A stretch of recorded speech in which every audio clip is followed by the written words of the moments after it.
Bonsoir à tous, bienvenue dans le face à Éric Zemmour ce soir. Aurélien Taché, bonsoir. Bonsoir. Vous êtes député En Marche du Val d'Oise. Vous étiez engagé au PS, que vous avez quitté il y a 4 ans pour rejoindre En Marche. Vous avez été auteur des 72 propositions pour l'intégration des étrangers quand vous étiez en charge d'une mission par le gouvernement. Vous vous décrivez, j'ai vu, comme démocrate, internationaliste, progressiste. Le moins que l'on puisse dire, en tout cas, c'est que vous êtes loin d'être lisse, parfois même rebelle et déterminé. Alors, vous dites progressiste. Quel est ce progrès que vous cherchez, en quelque sorte, à promouvoir ? Écoutez, ce progrès, il est, à mon avis, rattaché à une idée forte qui est l'idée de liberté. Moi, ce que je défends, c'est en réalité le maximum de liberté dans tous les domaines, et une liberté qui soit... pas uniquement parce que ça permettrait, une liberté finalement qui ne serait pas rattachée qu'à l'économie, à quelque chose de technique, à quelque chose qui permettrait à l'économie de mieux fonctionner. Je crois d'ailleurs que tous ceux qui défendent cette idée de liberté doivent sortir de cette espèce d'idéologie utilitariste, ou alors, parce qu'on avait ça chez les libéraux, mais on a aussi chez la gauche, avec le socialisme scientifique, pareil, une liberté qui est rattachée finalement uniquement à cette idée d'économie. Moi, je défends vraiment la liberté d'individu dans tous les domaines. Donc ça me conduit par exemple, pour ce qui est du travail et de la question sociale, pour parler d'une actualité récente, à trouver que les plateformes type, on va pas citer de marque ici, mais on voit bien de VTC, dans l'information de Uber, on va dire. On rate une occasion formidable d'avancer sur une idée de liberté. Vous êtes pour Uber et tout ça? Je suis pour qu'en fait, on ne dise pas que la seule manière de faire progresser les droits des travailleurs, ce serait de les confiner dans la subordination et dans le salariat. Je suis pour qu'on invente un nouveau statut, je suis pour qu'on aille vers des coopérants, comme les mutualistes proudhoniens le proposaient, et on peut étirer cette idée de liberté dans le domaine de l'action publique, dans tout un tas d'autres domaines. Voilà pour moi le fondement premier de l'idée de progrès. Éric Zemmour. Alors, c'est assez logique que vous disiez ça, car vous êtes, si j'ose dire, le produit d'une évolution historique du concept même de progrès et de progressisme.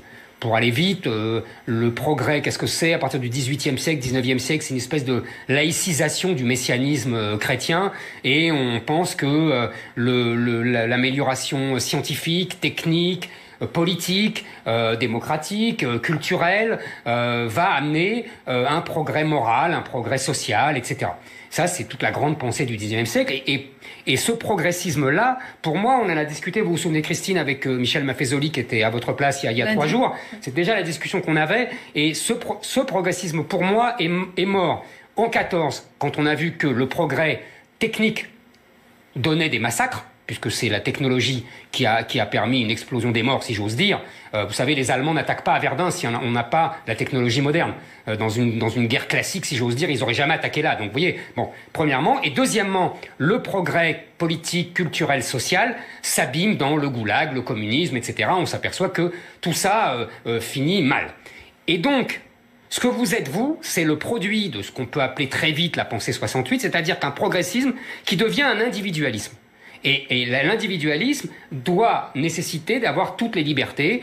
Et voilà, vous revendiquez toutes les libertés. Vous l'avez dit vous-même avec crânerie, je dirais. Liberté économique, liberté sociale, liberté sociétale, liberté humaine, etc., etc. Sauf que là, vous avez 2 problèmes très simples. C'est que vous êtes le jouet de 2 forces qui vous dépassent.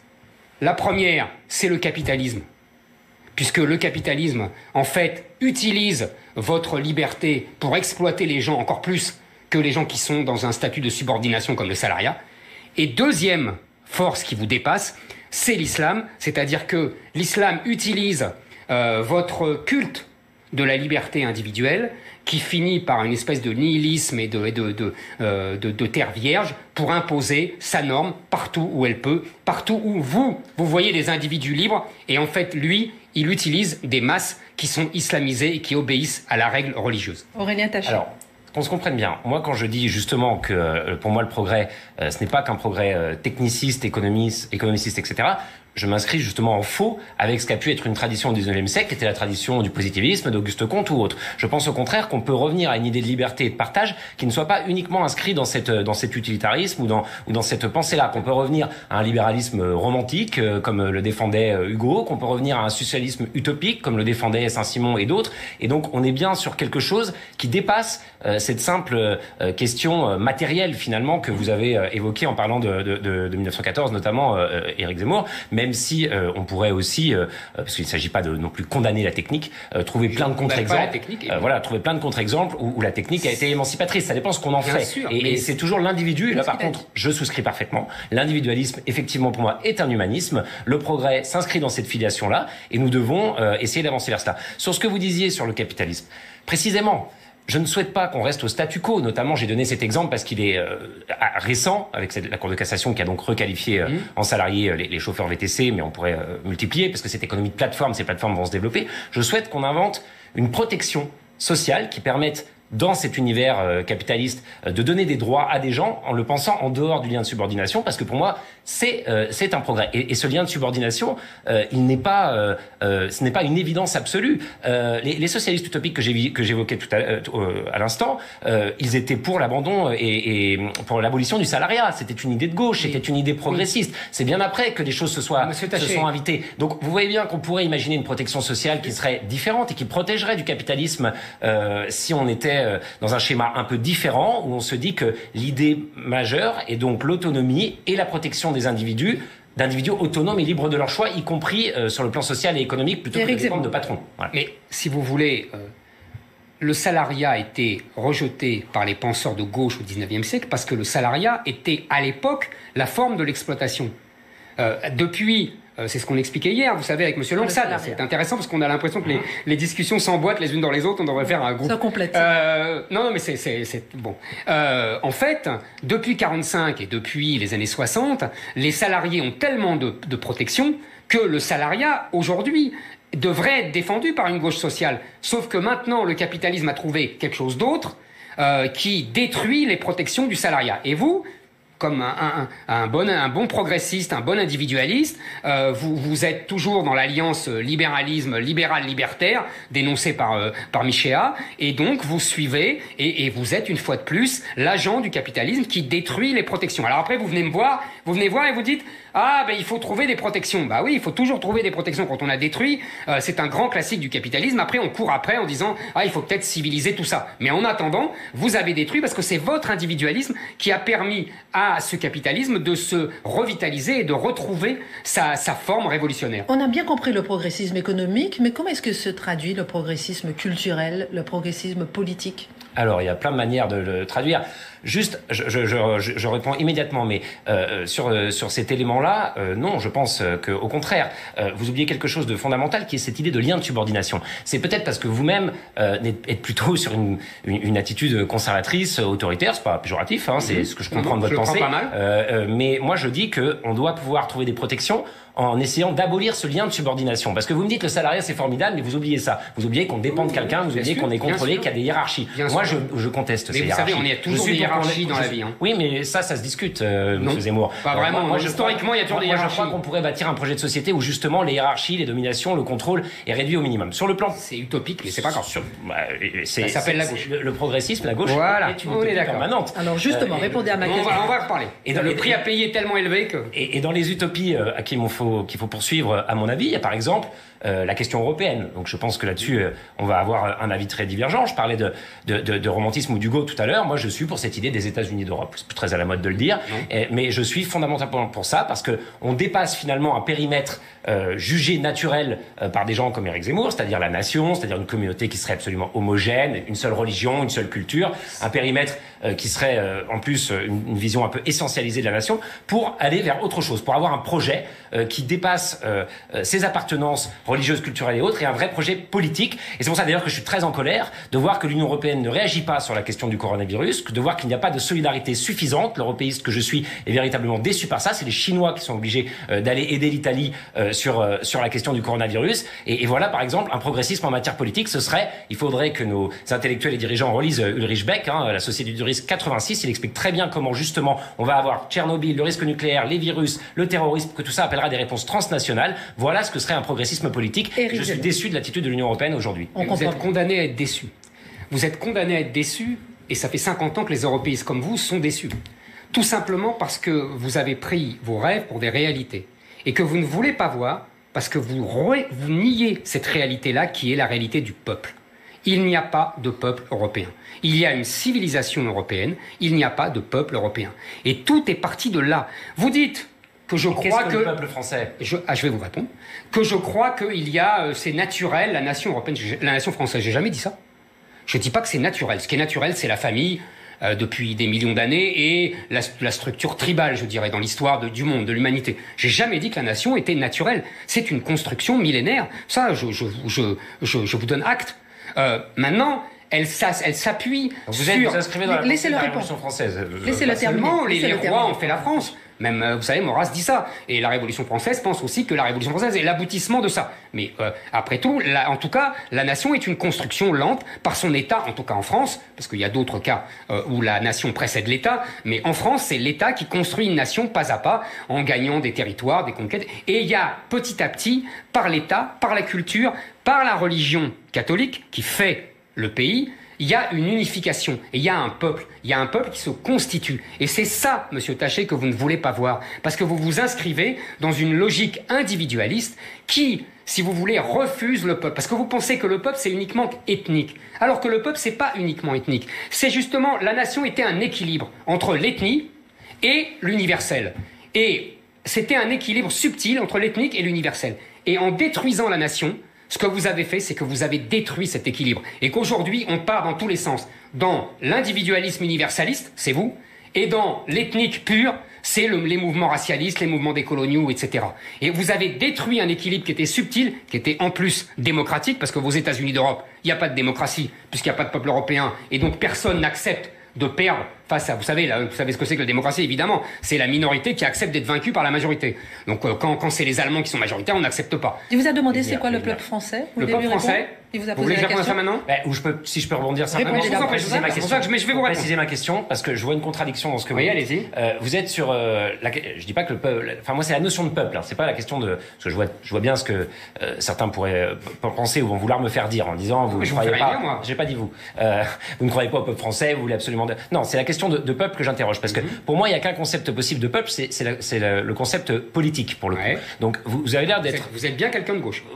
Vous avez l'air d'être contre cette notion de peuple politique. Absolument. Je suis pas contre. Enfin, je pense dans l'exclusivité. Vous prétendez des appartenances naturelles, la religion catholique, la famille, etc. Je vais vous répondre. Bon. Et par contre, vous me dites que la nation, là, vous souscrivez à cette idée de nation qui finalement, normalement, est une construction politique. Et je comprends mieux pourquoi, parce que finalement, vous l'avez dit vous-même, si finalement vous considérez que c'est l'État qui construit la nation en France, c'est une autre grande différence qu'on a. Oui, en France. Pour moi, la nation doit aussi reposer sur la société. Et cette société, elle est multiple. Cette société, elle est plurielle. C'est là où on diverge effectivement profondément. Donc, je vous ai encore rien dit. Je comprends mieux pourquoi finalement vous dites qu'il existe un peuple français. Mais oui, il y a un peuple français. En dehors du peuple politique. Alors, en fait, la notion de peuple, on peut théoriser là-dessus. Il y a plusieurs. Il y a ce qu'on appelle les classes populaires, les pauvres. Ça, c'est bon. Il y a aussi, vous savez, la réponse de De Gaulle à Malraux. Malraux lui dit qu'est-ce que c'est que le peuple, et il dit mais le peuple, c'est la France. Moi, je m'inscris dans cette ligne-là. Le peuple français, c'est la France. C'est-à-dire un peuple sur un territoire avec une histoire et avec une culture qui est façonnée à la fois par le catholicisme et par la pensée grecque et romaine. Voilà. Vous connaissez le mot de Paul Valéry, j'appelle européen un peuple qui a été christianisé, romanisé et discipliné par la pensée grecque. C'est ça la France. Ce n'est pas autre chose. Ce n'est pas un truc qui décolle comme ça n'importe où et qui arrive n'importe où. C'est une population, un territoire, une histoire, une culture.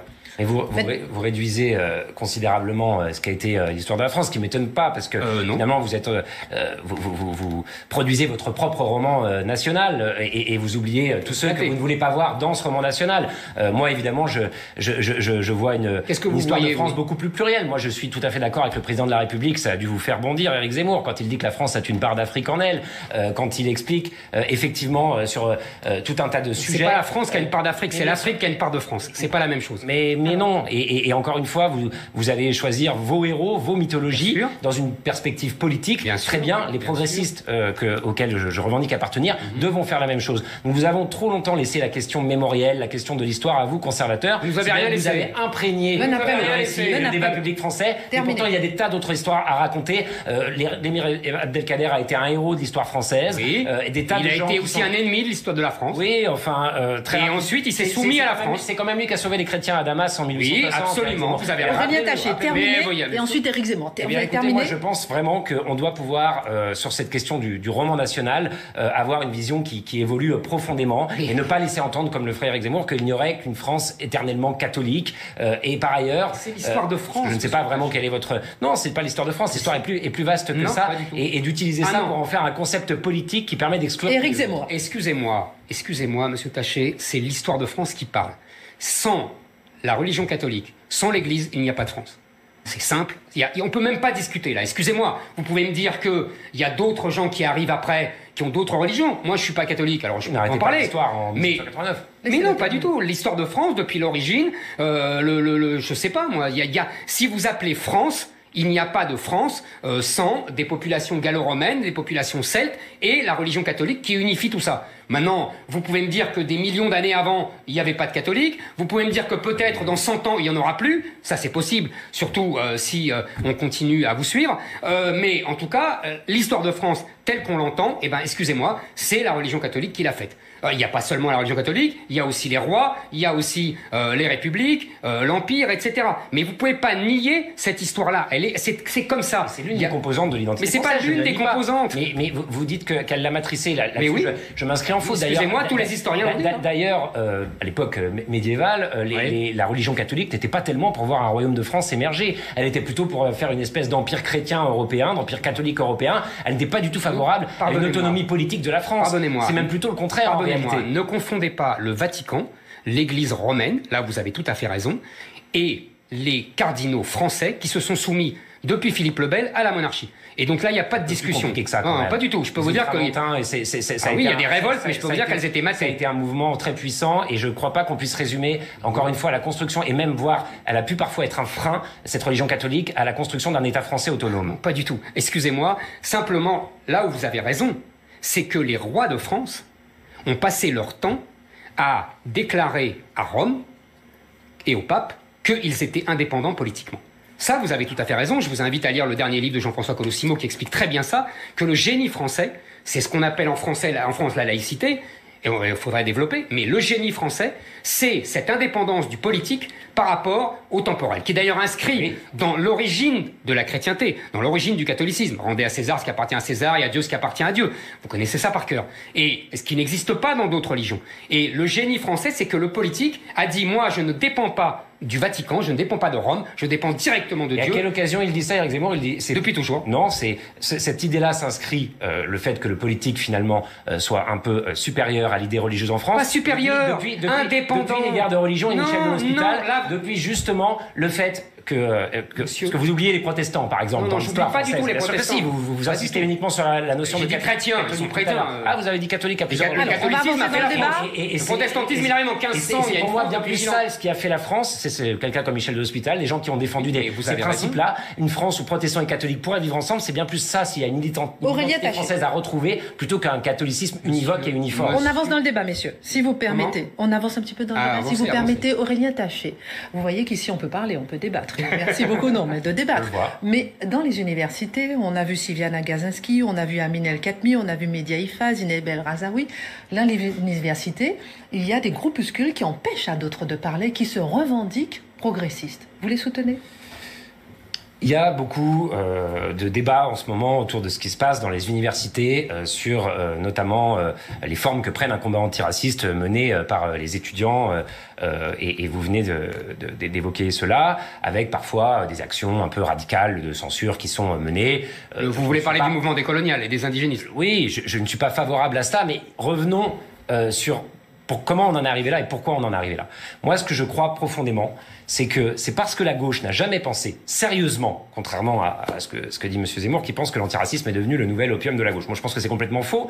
Je pense que la question du racisme et la question de la colonisation n'a jamais été pensée sérieusement par la gauche française. La gauche française, elle est pétrie justement de ce qu'on vient de dire avant, c'est-à-dire de l'idée d'une citoyenneté qui soit totalement abstraite, qui l'empêche finalement de penser les identités, les discriminations, les cultures, et elle est pétrie d'autre chose, d'un économicisme qui lui vient du marxisme, où finalement tout ce qui l'intéresse c'est la redistribution des richesses, et tout ça finalement a aveuglé cette gauche sur la question des discriminations, sur la question du racisme. À tel point que ces questions-là, qui sont centrales pour les Français, et ça je pense que c'est quelque chose qu'on partage, même si après les conclusions peuvent être radicalement différentes. Qui s'en est emparé? Eh bien c'est M. Zemmour et ses amis, c'est la droite conservatrice. Ça fait 15 ans, effectivement, sous l'égide aussi de quelqu'un comme Patrick Buisson et d'autres, qu'il y a eu un travail de fait, une bataille idéologique de menée, une bataille culturelle très très forte, qui a fait que finalement, ce sont les seuls à avoir proposé des réponses. À tel point même que vous trouvez dans la gauche française, aujourd'hui, ou des gens qui se prétendent tels, l'ancien Premier ministre, aujourd'hui, dans la presse, dit qu'on ne peut pas séparer la question du séparatisme et de la radicalisation de celle de la migration et de la laïcité. Eh bien voilà, c'est contaminé, parce qu'il y a un impensé. Et donc ces jeunes, qui se posent des questions sur leur culture, sur les discriminations qu'ils subissent, sur leur identité, ne trouvent finalement d'autres réponses que celles des radicaux, comme Boutelja, comme Dieudonné, comme ces gens qui sont effectivement des traîtres du combat antiraciste, des anti-universalistes. Vous les soutenez? Mais c'est de la faute de la gauche française. Vous les soutenez, je comprends que les jeunes s'interrogent, je comprends leur lutte, et j'incrimine ma famille politique de ne pas avoir pensé cette question sérieusement. Éric Zemmour. Vous êtes bien, c'est amusant, la gauche c'est toujours la même chose, c'est-à-dire que vous voyez des complots partout, vous dites toujours que les autres sont des complotistes, mais vous voyez un travail politique, intellectuel, partout. Non mais on a le droit d'avoir des idées, on a le droit de défendre des convictions. Vous savez, je pense pas que ça soit les gens dont vous parlez qui maîtrisaient tous les médias, toutes les universités, etc. Je crois que c'est plutôt l'inverse. Ça a changé. Non, pas du tout.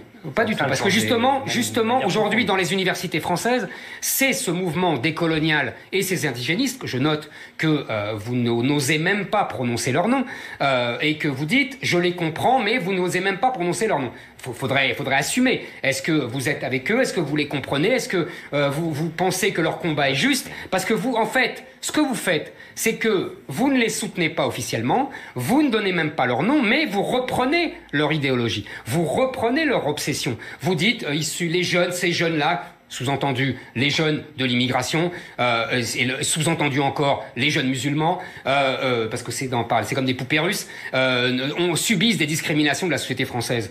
Tout ça est mythique, tout ça est idéologique, c'est faux tout ça. La vérité, c'est qu'il y a un énorme travail de sape de ces gens décoloniaux, qui sont les vrais racistes aujourd'hui, qui utilisent l'idéologie décoloniale pour être en vérité des vrais colonisateurs, puisque les gens qui sont des étrangers, qui deviennent français, et qui ne s'approprient pas la culture française et qui veulent imposer leur propre culture, ça s'appelle des colonisateurs. Donc en fait, le mouvement décolonial sont des colonisateurs. Et vous appuyez des colonisateurs étrangers qui veulent coloniser un territoire. Comme vous appuyez, d'ailleurs c'est tout à fait normal, c'est dans une certaine logique de la trahison, comme vous défendez tout à l'heure les États-Unis d'Europe, qui sont une espèce d'impérialisme sur la souveraineté française. Il y a toujours eu des gens qui ont soutenu, un coup c'était l'Angleterre, un coup c'était l'Espagne, un coup c'était l'Allemagne, des Européens qui, au nom de la paix et au nom de l'Europe, voulaient s'imposer à la souveraineté française. Aurélien Taché, sur la pensée décoloniale. Oui, bien sûr. Une seconde sur la question de l'Europe. Les États-Unis d'Europe, parce que j'ai pas le temps de vous répondre tout à l'heure, que je défends, ils doivent être basés sur une démocratie beaucoup plus importante. Je vous ai répondu. S'il n'y a pas de peuple, il n'y a pas de démocratie. Je suis pas d'accord avec vous. On peut construire un espace démocratique. J'ai contesté votre notion du peuple, donc je peux pas être d'accord avec vous. Il peut y avoir un peuple politique européen comme il peut y avoir un peuple politique français, et on peut construire une véritable démocratie à partir de ça. Sur la question que vous évoquez, c'est formidable comme vous avez tellement réussi à prendre de l'avance sur ce combat idéologique-là que vous en êtes arriver même à vous faire passer pour les victimes. Vous, vos amis, Éric Zemmour, c'est ceux qui décrivent que finalement, le mâle blanc, quinquagénaire, bourgeois, est aujourd'hui menacé, pauvre de lui. C'est vrai que c'est pas avec vous que je suis en train de débattre, là, c'est avec un décolonial, un étudiant décolonial d'une université. Vous n'avez pas à débattre avec lui, vous êtes d'accord avec lui? Qui a accès aux tribunes? Qui monopolise les plateaux médiatiques? Vous me parlez des chaînes télé qui seraient acquises à la gauche. C'est daté, ça, Éric Zemmour, Monsieur quand même. Je crois que vous, vos amis, sont maintenant partout dans la presse écrite et dans la presse audiovisuelle. Ça fait des années que je ne suis persona non grata dans le service public. Non, ça, vous pouvez pas faire ça. Mais si, je vous le dis. Je vous le dis. Et c'est quand même terrible à renverser la charge et à vous faire passer pour la victime. Moi, je vous dis, et c'est prouvé scientifiquement, regardez toutes les dernières opérations de testing qui sortent, les études de France Stratégie, vous avez 25% de chances en moins d'être rappelé pour un boulot ou un logement quand vous vous appelez Mohamed, plutôt que quand vous vous appelez Aurélien. C'est comme ça, c'est prouvé, Éric Zemmour. Les discriminations, elles sont là. Et donc, elles doivent être combattues. Elles ne doivent pas être combattues au nom, en revanche, d'un espèce de relativisme culturel ou identitaire. Vous me demandez si je condamne. Je condamne ces thèses. Je ne condamne pas les étudiants qui se posent des questions. Et comme on n'a pas été capable de leur répondre, nous, dans le cadre libéral progressiste, sur ce combat contre les discriminations, forcément, ceux qui sont jeunes et qui se posent des questions et vivent ça, vont vers ceux qui essayent d'apporter des réponses, quand bien même ces gens-là, encore une fois, je les condamne fermement. Monsieur Taché, d'abord, les études dont vous parlez, il y a beaucoup d'études. Vous connaissez l'étude Diouf qui prouve exactement le contraire. La vérité, c'est que quand vous dites quand on s'appelle Mohamed, on a moins de chances d'être appelé que quand on s'appelle Aurélien. C'est normal, on ne devrait pas s'appeler Mohamed. En France, on devrait s'appeler Aurélien. Parce que je vous rappelle que c'était la règle française de 1800 à 1993. Et que la France, c'est un pays, je vous le répète, de culture catholique. Au Maroc, on ne s'appelle pas Aurélien, on s'appelle Mohamed. Donc vous voyez, ça fait une différence. Et il y a une loi marocaine qui dit qu'on n'a pas le droit de ne pas s'appeler Mohamed. Et on n'est pas une monarchie. Non, ça n'a rien à voir. Ça vous a pas échappé. Ça m'a pas échappé. Non. C'est pour vous dire ça. L'un après l'autre. Non, la démocratie, c'est pas ça. La démocratie, c'est le pouvoir du peuple. C'est pas la même chose. C'est pas la liberté. Mais c'est votre confusion. C'est notre début de discussion. Pour vous, la démocratie aujourd'hui, c'est l'individu qui a tous les droits. La démocratie, ce n'est pas ça. C'est le pouvoir du peuple qui est réglé par l'État-nation et par la République. Ça n'a rien à voir avec le pouvoir absolu de l'individu. Et je vous le répète, oui. Vous faites l'idiot utile d'une puissance bien plus formidable avec votre individualisme. Votre individualisme n'a fait que détruire mon État-nation. Et le résultat, c'est qu'à la place, vous aurez ce que vous avez déjà, c'est-à-dire les indigénistes, les décoloniaux, qui rencontrent l'islam, et avec une vraie théocratie qui s'impose déjà dans d'innombrables enclaves françaises. Et c'est vous qui avez été le coupable de ça, le responsable de ça. Une divergence majeure, c'est que pour vous, une démocratie peut se passer de liberté individuelle, peut se passer de liberté, pas du tout, peut se passer de contre-pouvoir, peut se passer finalement d'une vraie défense des minorités et des libertés individuelles. Les minorités, c'est pas pareil. Une démocratie implique effectivement que la majorité n'ait pas le droit de mépriser les droits de ceux qui sont minoritaires, de les écraser, et effectivement. Mais pas l'inverse. Mais ça n'est pas l'inverse. Aujourd'hui, c'est les minorités qui tyrannisent la majorité. À aucun moment, les minorités dont vous parlez ne trustent les élites, ne trustent le pouvoir. C'est faux. Les minorités aujourd'hui gouvernent. L'un après l'autre, parce qu'on s'entend pas. Par ailleurs, une autre différence fondamentale, d'ailleurs, si on vous suit, c'est logique, c'est pour ça que vous voulez dire aux gens comment ils doivent appeler leurs enfants, leur imposer cela contre ce principe de liberté individuelle. Vous habillez ça finalement au nom d'une espèce de tradition catholique, mais en fait, vous revenez sur le principe démocratique de pouvoir choisir. J'ai une question à vous poser. Je termine. Terminez ensuite, vous posez la question. Vous déclinez ça d'ailleurs dans toute votre pensée sur les questions civiles. Vous êtes, si je vous comprends bien, plutôt contre le divorce. Vous êtes plutôt, vous voulez figer la famille avec une nation et un État qui déciderait comment les enfants doivent s'appeler, si les femmes peuvent partir ou non. Tout ça fait effectivement quelques de nous des gens qui ont des idées radicalement différentes. Et une autre chose qui finalement est le creux de tout. Moi, je pense qu'on peut faire société avec des gens qui sont différents. Je pense qu'on peut éprouver l'altérité. Je pense que finalement, ce qui fait le commun, c'est l'expérience partagée. Peu importe si on a une religion différente, si on a une culture différente. C'est en vivant ensemble, c'est en expérimentant ensemble qu'on peut créer. On peut faire société avec ceux qui n'ont pas la même valeur. Éric Zemmour vous pose une question. Pour vous, on ne peut pas faire société si on est de religion, de culture différente, et vous construisez donc la France à partir de cette vision. On ne peut pas faire société, comme vous dites, même si c'est cette expression, je la trouve ridicule, pardonnez-moi. On est une société, on ne fait pas société, mais c'est pas grave. On ne peut pas, sans avoir, oui, une civilisation commune. Et Malraux disait, le cœur de la civilisation, c'est la religion. Donc effectivement, on peut avoir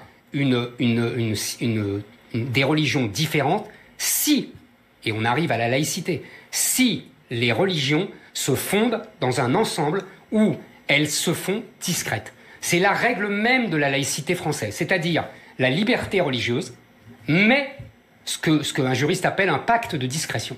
C'est ça la République. Je suis désolé. C'est ça la République depuis 100 ans. C'était ça jusqu'aux années 80. Il y a et avec une prééminence culturelle et non pas cultuelle du catholicisme. Vous savez, je vous donne un exemple.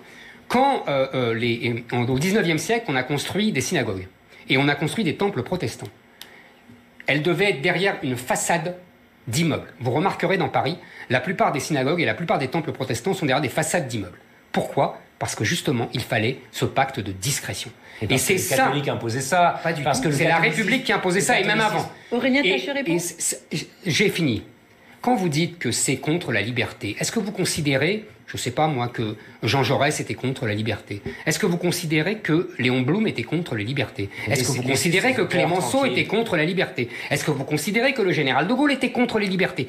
Tous ces gens ont vécu dans la France que je décris et dans ces règles que vous trouvez tellement tyrannique et totalitaire. Aurélien Taché. Pourquoi, évidemment, Éric Zemmour invoque ces règles-là? Parce qu'il sait parfaitement qu'elles ont été mises en place après que le catholicisme, lui, ait pu être finalement extrêmement expansif et visible dans la société française. Parce que ce qui intéresse Éric Zemmour, c'est pas tellement la question de la foi et de la spiritualité, c'est, il le dit depuis tout à l'heure, un catholicisme identitaire. Il en fait un objet politique. Absolument. Alors que moi, au contraire, je pense que la liberté, c'est aussi une liberté de conscience, c'est aussi le fait de pouvoir croire. Je pense comme Foucault que les religions et les langues apportent énormément à la société, que ce sont des choses qui peuvent avoir une puissance intrinsèque, que quand elles se rencontrent, de nouvelles peuvent même naître. Qu'est-ce que vous faites de l'islam identitaire? Vous le défendez? Mais je combats l'islam politique et l'islam identitaire. En revanche, je considère que la religion musulmane est d'abord une religion, et d'abord finalement la possible expression d'une foi, et que beaucoup de ceux qui aujourd'hui, puisqu'on parle beaucoup du voile depuis des années en France, on veut faire dire que ce serait forcément un objet identitaire et politique. Mais non, ça ce sont les gens qui défendent un catholicisme identitaire et veulent chasser les musulmans qui disent ça. C'est vrai que vous comparez le voile à un serpent, j'avais oublié. Beaucoup de... Oui, bien, écoutez...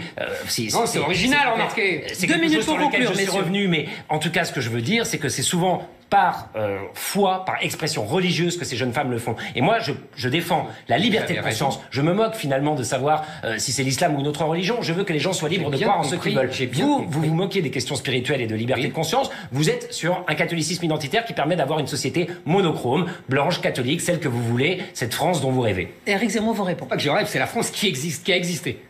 Et c'est la France qui est en train d'être submergée et qui est en train d'être remplacée. C'est pas la même chose. Mais la France, elle a existé, cette France-là. Submergée, remplacée, comme vous dites, pas, elle a existé pendant des mots qu'on reprenne notre rédaction. Non, mais ça fait rien, c'est mes mots à moi. Comme et nous dissocions de vos mots. Je finis.